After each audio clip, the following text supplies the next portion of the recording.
Hello students, आज हम लोग एक फिर नए टॉपिक के साथ जुड़ने जा रहे हैं। इस टॉपिक का नाम है ज्वालामुखी।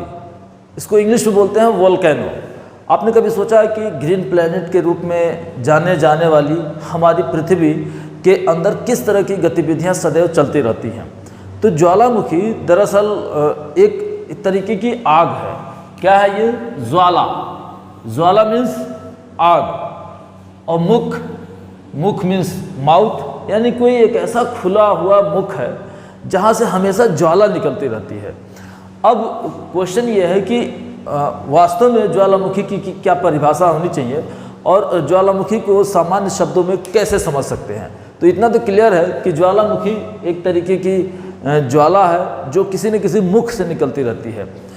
होता भी यही है कि पृथ्वी के सतह पर एक तरीके का एक दरार है, छिद्र है या मुख है जिसके माध्यम से पृथ्वी के अंदर से गर्म लावा, गैस, राख आदि छोटे छोटे कणों के रूप में बाहर निकलते रहते हैं।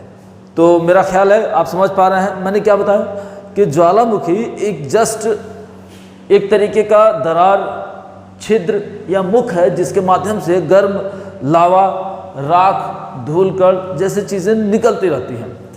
अब जहाँ तक प्रकार की बात है कि भाई आखिर ये कितने प्रकार के होते हैं, तो ये 3 प्रकार के बताए गए हैं। ज्वालामुखी के 3 प्रकार बताए गए हैं। पहला जो प्रकार है सक्रिय ज्वालामुखी है, दूसरा सुषुप्त है और तीसरा मृत है। इंग्लिश में इसको बोलते हैं एक्टिव वोल्केनो। एक्टिव यानी कि ये ऐसे दरार या छिद्र या मुख है जिसके माध्यम से सदैव विस्फोट होता रहता है, यानी कि ये सक्रिय ज्वालामुखी कहलाते हैं। सुषुप्त क्या होता है कि जिसमें विस्फोट तो हुआ है लेकिन अब विस्फोट थम गया है, यानी कि नहीं हो रहा, लेकिन ऐसा नहीं कि अब नहीं होगा, मतलब डॉर्मेंटेड। इसको क्या बोलेंगे? डॉर्मेंटेड, यानी कि समझ लीजिए कि जगा हुआ है और अभी सो रहा है।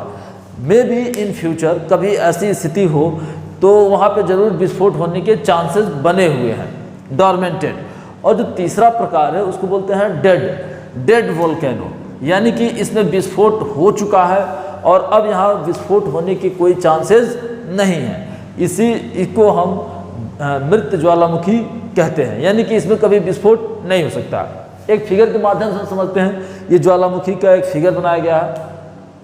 ये पृथ्वी का धरातल है और यहीं पे ये छिद्र या मुख है जिसको हम क्रेटर बोलते हैं। यहाँ से भी आपसे एग्जाम से पूछा जाता है कि ज्वालामुखी का जो मुख्य भाग होता है जहाँ से गर्म लावा और ये राख, वाष्प निकलते रहते हैं, उसका क्या नाम है? तो इसका नाम क्या है? क्रेटर है। या देख रहे हैं ये विस्फोट के रूप में जो मैग्मा लावा गर्म होकर के बाहर निकला है। दूसरा, ये अंदर इसके मैग्मा हुआ है, यानी कि पृथ्वी के सतह के नीचे जमा हुआ है। तीसरा, यहाँ पे जब ये विस्फोट होता है तो ऐसा नहीं है कि कुछ छोटे कण निकलेंगे, कुछ बड़ा कण निकलेंगे। तो जो छोटे छोटे कण या बड़े बड़े कण साइड में विस्फोट के बाद निकलने के बाद जो इकट्ठा हो जाते हैं उन्हीं को हम सेंटर कहते हैं। तो ये आप समझ लिए, क्रेटर, मैग्मा और सिंडर। तो ज्वालामुखी इसे ही कहते हैं। ज्वालामुखी का जो चैप्टर है यहाँ से जरूर 1 या 2 क्वेश्चन आपके एग्जाम से पूछ दिए जाते हैं। अब हम लोग यहाँ से डिस्कस करेंगे कि सक्रिय ज्वालामुखी के क्या उदाहरण है, सुषुप्त ज्वालामुखी के क्या उदाहरण है और मृत ज्वालामुखी किसे कहते हैं। तो आइए इसको उतार लीजिए, फिर हम लोग नेक्स्ट कर रहे हैं। तो स्टूडेंट्स, ये कुछ सीरीज है जहाँ पे आपसे again and again question ask किया जाता है कि भारत में किस तरीके के ज्वालामुखी हैं। तो भारत में दोनों तरीके के ज्वालामुखी हैं, बट इनकी संख्या बहुत ही कम है। तो 2 ज्वालामुखी, बैरन और नारकंडम। नारकंडम क्या है? डेड है, कंडम हो चुका। बोलते ना ये बिल्कुल कंडम है या डेड है, अब इसका कोई मीनिंग नहीं है। लेकिन ये जो बैरन है ये अंडमान निकोबार में है, अंडमान निकोबार द्वीप समूह, जहाँ पे यह एक्टिव वोल्केनो का एकमात्र उदाहरण है भारत के संदर्भ में बैरन। विश्व के स्तर पे अगर हम बात करें तो आप देख सकते हैं ओजोस डेल सलादो है, यह अर्जेंटीना और चिली के बाउंड्री पे स्थित है। दूसरा कटमई, रेनियर और सस्ता, ये 3 तरीके के ज्वालामुखी हैं जो यूएस में पाए जाते हैं। और तीसरा माउंट ताल, माउंट पिनाटबो। ताल और पिनाटबो ये फिलीपींस में है। और तीसरा देमबंद कोह सुल्तान, ये ईरान का है। और चौथा है माउंट पोपा, म्यांमार में। याद क्या करना है, हम लोग समय समय पर ऐसी सीरीज़ लेकर के आएंगे जहाँ पे आप इजली ज्वालामुखी को समझ सकते हैं, उसको याद कर सकते हैं। अगर आप ध्यान से देखें स्टूडेंट्स तो यहाँ दिखाई देगा आपको कि सब में एक सीक्वेंस है, Ojos del Salado. Ojos del Salado मतलब समझ लीजिए कि सलाद खाना है कहाँ पे, अर्जेंटीना, अर्जेंटीना और चिली में। उसी तरीके से कटमई रेनियर सस्ता, रेनियर है, रेनियर रनिंग कंडीशन में सस्ता है इसलिए कट कर लो इसको।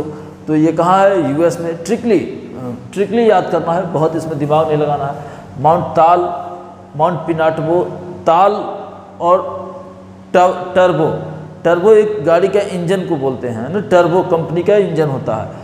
तो ये क्या है, फिलीपींस में। फिलीपींस वैसे बहुत टेक्निकली के स्ट्रांग है, तो ऐसे याद करेंगे। देमबंद कोह सुल्तान, यानी कि सुल्तान ने बंद कर दिया है, ठीक है, सुल्तान ने बंद कर दिया। कहाँ, ईरान में।